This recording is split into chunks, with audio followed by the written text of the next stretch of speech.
नमस्कार, राजनीत कोटपुतली में आपका स्वागत है।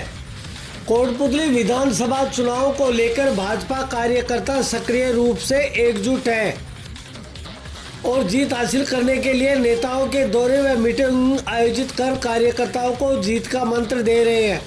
कोटपुतली स्थित निजी होटल परिसर में भाजपा की संगठनात्मक बैठक आयोजित की गई।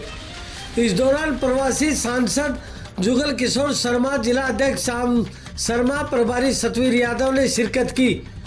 बैठक में कोटपुतली विधानसभा क्षेत्र से भाजपा प्रत्याशी हंसराज पटेल व आगंतुक नेताओं ने दीप प्रज्वलित कर कार्यक्रम की शुरुआत की। इस दौरान वक्ताओं ने भाजपा कार्यकर्ताओं को जीत का मंत्र देते हुए भाजपा प्रत्याशी हंसराज पटेल की जीत सुनिश्चित करने के लिए एकजुट होकर कार्य करने की बात कही। उन्होंने कहा कि कोटपुतली में भाजपा कार्यकर्ता एकजुट है और यहां हंसराज पटेल भारी मतों से जीत दर्ज करेंगे। भाजपा एक संगठनात्मक पार्टी है, छोटी मोटी बातें होती रहती हैं कि नाराज कार्यकर्ता हैं, उन्हें मना लेंगे। कार्यकर्ताओं के बीच किसी प्रकार का मतभेद नहीं है। भाजपा व्यक्ति विशेष के सिद्धांत पर नहीं चलती है। भाजपा का एक ही निशान है, कमल का फूल।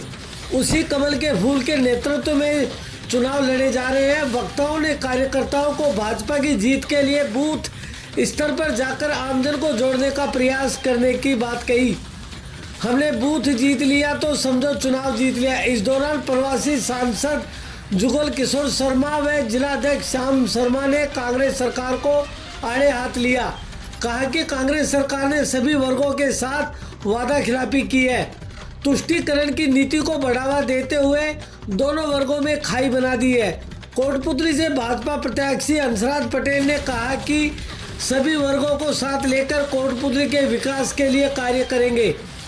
कोटपुतली में कुशासन के चलते अपराधों में जो बढ़ोतरी हुई है, जनता के आशीर्वाद से कोटपुतली में सुशासन लाएंगे और अपराध को खत्म कर विकास के नए आयाम स्थापित करेंगे। इस दौरान बड़ी संख्या में भाजपा पदाधिकारी व कार्यकर्ता मौजूद रहे।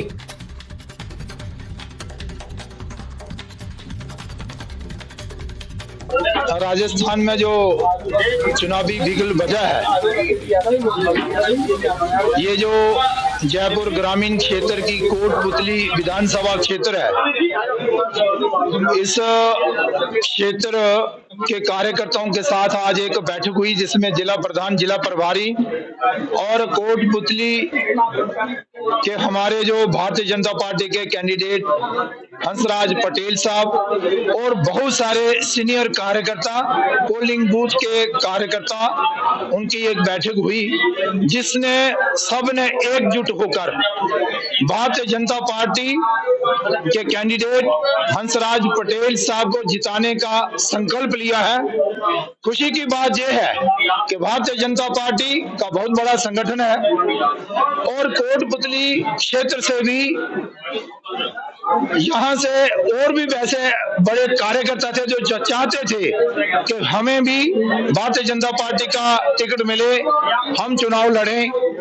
खुशी की बात यह है कि वो सारे के सारे कर्ता आज एकजुट हैं, एक मंच पर हैं और भारतीय जनता पार्टी को जिताने के लिए एकजुट होकर काम करने के लिए तैयार खड़े हैं। देखिए, बहुत बड़ी पार्टी है और बहुत अच्छे कार्यकर्ता भारतीय जनता पार्टी में है और एक नहीं अनेक ऐसे कार्यकर्ता हैं जो इस योग्य हैं कि भारतीय जनता पार्टी उनको कोटपुतली या दूसरे क्षेत्र से जो है वो टिकट दे और वो चुनाव लड़े। लेकिन आप भी जानते हैं, हम भी जानते हैं, कार्यकर्ता भी जानते हैं कि जो चुनाव है वो कोई एक ही लड़ेगा। तो केंद्र नेतृत्व ने फीडबैक के आधार पर जो निर्णय लिया है वो सही निर्णय है और उसी निर्णय पर मोहर लगाने के लिए सारे एकत्रित हैं। अगर किसी कार्यकर्ता के मन में रोष है तो कोई बात नहीं, वो कार्यकर्ता भी इस योग्य था, लेकिन चुनाव तो कोई एक ही लड़ेगा। इसलिए भारतीय जनता पार्टी का कार्यकर्ता है वो कहीं भारतीय जनता पार्टी से दूर जाने वाला नहीं है। आप देखेंगे कि एक दो दिन में वो सारे कार्यकर्ता जो हैं वो एकजुट होकर भारतीय जनता पार्टी के बैनर तले काम करेंगे।